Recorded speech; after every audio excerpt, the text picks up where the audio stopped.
ورځې کې مې ولا شکر ختم نه کو جی نو ما ته وایي چې راشي زما په خله کې د میچاز جی د سعودي پورې دغه دوايي ما ولېږله د سعودي پورې جی او لکه خدای پاک به د خلکو ثواب کوي زما پرېږده چې مسلمان پې ښه شي نو بده خو نه ده. بالکل. السلام علیکم ورحمت الله وبرکاتو. نور کله زه ویډیوګانې جوړوم فني ویډیوګانې جوړوم او داسې ویلاګونه جوړوم خپلې ویډیوګانې کوم اسلامي ویډیوګانې کوم. نن خصوصي هغه خلکو دپاره ویډیو ده کم کسان چې بیماران دي د څه د شوګر. زمونږ سره یو دلته کې ورور دی او د شوګر دوايي ورکوي. راځي بیا د څه خپله خبره هم کوم چې مونږ ته څه کړي دي. خو راځي د ملګري سره خبره کوو بیا به السلام علیکم.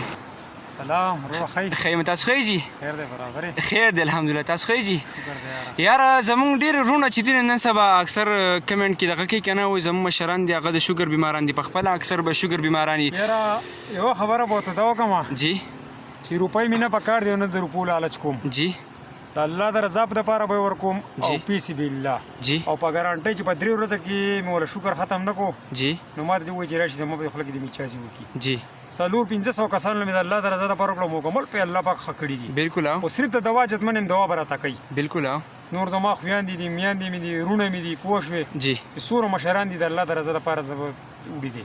جی دا به څنګه هر ځای ته به مونږ ډیلیوري کوو که نه د خلک به راځي؟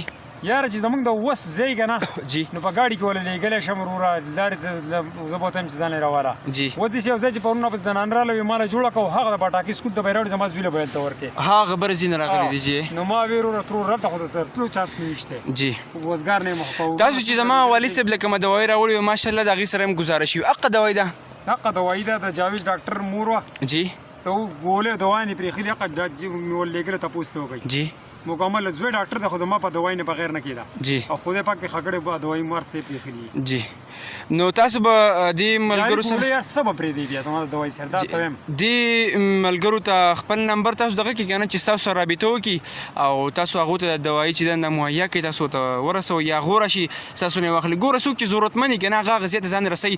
که څوک اوس څه مسلې ورته نو خلک به چې هغه اسلام آباد ته ځي او پېښور ته ځي نو دې ته راشئ. ګوره تاسو یو قسم یې که نه د قایي پلار دی جی. شکر چې ورته ورکړه ما ولا ورکړه ډایرکټ په ښکته لاړ جی د سعودي پورې دغه دوايي ما ولېږله د سعودي پورې جی او لکه خدای پاک به د خلکو ثواب کوي زما پرېږده چې مسلمان پې ښه شي نو بده خو نه ده. بالکل چې یو سړی په روغ صحت باندې عبادت کوي او نو خامخا زموږ به کې هم اجر نه وي.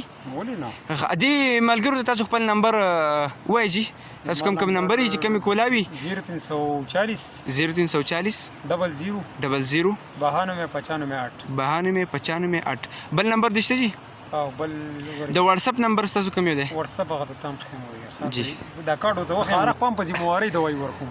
ها په یو ورځ کې به خارق ختموم او هغه خارق چې ډاکټرانو په میاشتو کې نه ختم کړی. جی ها د خارق به داسې تیل به ورکو تاسو؟ یو بوټی دی به ورکوم جی ماښام به صرف ټاکۍ او ګوړه به پکې ورچې سهار به سکي جی بس د دې سره به الله پاک روغ صحت ورکړي. د میاشتې خارق په ورځ کې لرکوم چې ډاکټر په تاسو ته کوم واتساپ نمبر چې دی هغه دغه دی کوم د کارت چې ما تاسو دی ساتونه چې پکې ډېر دي صحیح دی جي 0347 97 57 679. ګوره دا تاسو ډېره مننه چې تاسو موږ له ټایم راکو او ځکه چې روژه مات ته هم لږ ټایم پاتې دی موږ یو ټایم راکو. آباد اوسئ.